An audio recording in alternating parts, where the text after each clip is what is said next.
Let's start this video off really quick. I'm recording this after the fact, so the next clip might be kind of intro-esque. But I want to make an announcement because we're doing a giveaway. If the new TikTok account, the at technically totaled account, reaches 30K, which shouldn't be a huge ask considering my original account that I've given up on has 140K followers. So 30K on that new account shouldn't be a huge ask. 30K on the Instagram and 2,000 subs here on the YouTube, we will be giving away a full track day weekend free of charge. Of course, there's some stipulations to that, and I'll explain in a bit here, but essentially, if you're picked as the winner, I'll work with you to the best of my abilities to get you to a track, whether that's to me or to your nearest track for an HPDE, an instructional track day weekend. Of course, it would help if you have a car that's able to pass tech. It doesn't have to be track worthy, it just has to not be falling apart and be able to go on the track. That is all it takes to be track worthy. If you're relatively close to me and you don't have a car, I have ways of facilitating a rental, so you're not totally SOL. And if you're across the country and can still make it to me, that rental's still an option. But TLDR, giving away a free track day weekend, free of charge, room and board, registration. You just kind of have to get there. I can't really pay travel because that's a lot of variables I don't have control over, and a lot of prices I don't have control over. Whereas a track day, room and board, we're talking about $1,000, give or take. But you know, if you're in Norway and you want to travel to the States for the track day, that could get pricey. But again, if you're out of country even and you win the track day, I'll work with you. If you have somewhere nearby, somewhere you can get to that has instructional track days, I'll make it happen. Of course, if everything falls through and you can't make it to the track, there's nothing near you, or you don't have a car or whatever else, of course, I'll go to the next person in line. But, you know, at the end of the day, we're giving away a free track day to get more people into this whole motorsport thing. And that's kind of what I want the end goal of this whole thing to be.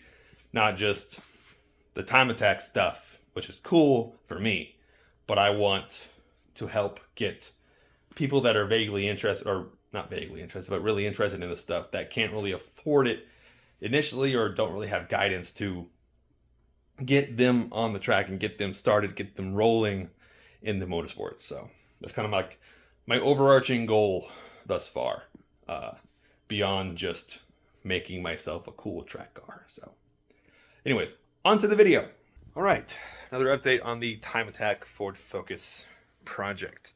In terms of the major points, not a whole lot of movement has happened. I'm still waiting for the intake to come in. I have modeled the breakout plug plate that's going to like be the barrier between the engine loom and all the wires inside the body. Here's an image of it here. Basically, it's going to slot in all the plugs and stuff perfectly and have its own gasket and stuff. It's coming from Sendcut Sand. It's going to get here in like 2 weeks-ish, hopefully. So that'll help kick off the whole start terminating stuff, but I'll still need the intake to kind of fully finish the project up here. But I've done some scanning stuff. I've scanned the front brake, rotor, caliper, wheel stuff, because I'm trying to develop a big brake kit. Not so much as a full replacement, but as a bracket that'll bolt on a Wilwood front caliper and retain the use of the stock SVT front brakes, which are entirely adequate for most enthusiasts. I'll have to move up eventually once we go to the wide body stuff. I can fit much bigger brakes, but for now, that's going to be more than adequate. And in terms of the community, a set of $400 to $600 calipers and a bracket is a lot more approachable than like a $2,000 brake kit, in which you did have to also buy the bespoke rotors with it from then on. With this plan, hopefully we can retain the stock SVT Focus rotors and it'll be kind of a budget focused option for big breaks for people in the community. What else? I don't know if I mentioned it, but the cage, it might not go in for a little bit still. I'm thinking I wait to fully start this thing, as in like drill the holes and sandblast it and all that stuff until the wiring and stuff is sorted. I might just mount the back half even then and use our current seat brackets to remount the seats and kind of just go with that for now until I can knuckle down and finish the custom brackets that are going to use these guys, the Corbeau floor mounts, which aren't going to mount to the floor. They're going to mount to a modified bracket that's going to be as low as possible while also giving me the optimal driving position for me. Aside from that, I got some clear turn signals that I'm doing up because I really don't like the ambers. I have some DRLs that I fitted up. They're kind of just squished underneath the light. This might be permanent, it might not be permanent. I don't know. Only issue is like this little body line protrudes up now with that underneath.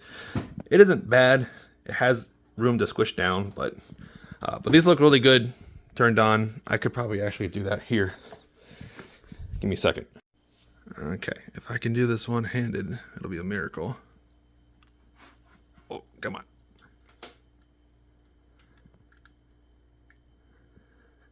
There we go. Turns out pretty good. Oh, I just took out the negative. Hold on, I'll show you the signal. There we go. There's the signal going. I think that's actually pretty good for what I need. Not entirely necessary, but the US grill has like signals here. And depending on the cop you run into, they could be stingy about your compliance with having front visible turn signals for both sides. There's dumb rules about it. I don't want to really get into it, but I like how that turned out. It's really good with the lights off. I'll see if I can throw a clip over here, but yeah, little side project came together. They're just some cheapy stuff off of Amazon, and then I kind of ruggedized the ends of them. You can't really see, but I like heat shrank them and strengthened them up and stuff like that. But they'll turn out all right. They'll be wired in series or in parallel, I guess, with the front signals. And once everything gets back up and running and plugged in, it'll be, a lot nicer. Aside from that, we got horns. So I have another wire actually pulled through allocated for the horns. Those will mount somewhere. I'm not sure where, but they're very easy to set up. And with the Haltech, it's child's play to have it programmed to do the correct output. Not only need to do like a relay or anything, because the outputs going to them are going to be 8 amp outputs, or the output going to it is going to be a 8 amp output, and those things draw like 3.5 amps, so it's fine. Back on the scanning stuff, I am going to do a scan of the inside of the actual wheel itself so that I know the caliper will absolutely fit. And I'm thinking about doing a scan of the outside to do a turbofan, which would be cool. And will be even more cool when I do it for the new wheels, which are over here. I have a bit deeper of a dish so that the turbofan will be even more effective in expelling the hot air from the brake area. On the super low priority side of things, I'm still toying with the idea of taking the livery off, at least for the time being. It's been on there for like 2.5, almost 3 years at this point, I think. And it's starting to show its age at times. From like 30 feet away, it looks really good, but up close, it's getting bad. But I'll be able to replace it because I have a graphics designer that reached out over Instagram that is interested in doing a full livery, free of charge, design-wise at least initially, to kind of get the vision for my full livery out onto paper at the very least. But that might be a couple grand to actually get that implemented on the actual car itself. So, I don't know. Also toying with the idea of some fender vents to alleviate wheel well pressures, but again, not really necessary on this build just yet, and I might wait until the wide body stuff gets implemented. which again is going to be years. So maybe not years, but at least a year until carbon starts flowing in that direction.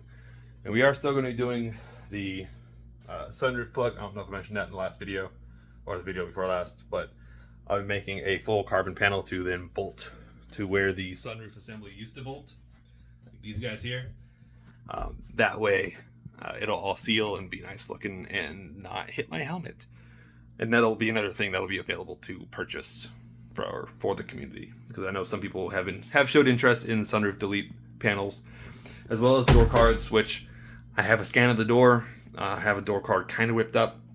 I just need to decide if I want to do just an ABS sheet and just have it bolt up and end here, or if I want to commission some what's the door panel people? I forget their name.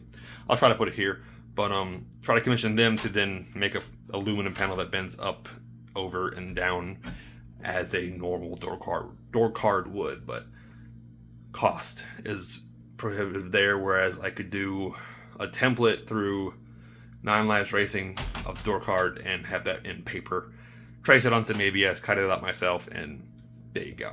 And it would be peanuts to sell to other people if they want it. So also going to be getting a what's the word for it, airbag cover. I'm going to be getting one of those for over there because I destroyed the one that was on this dash.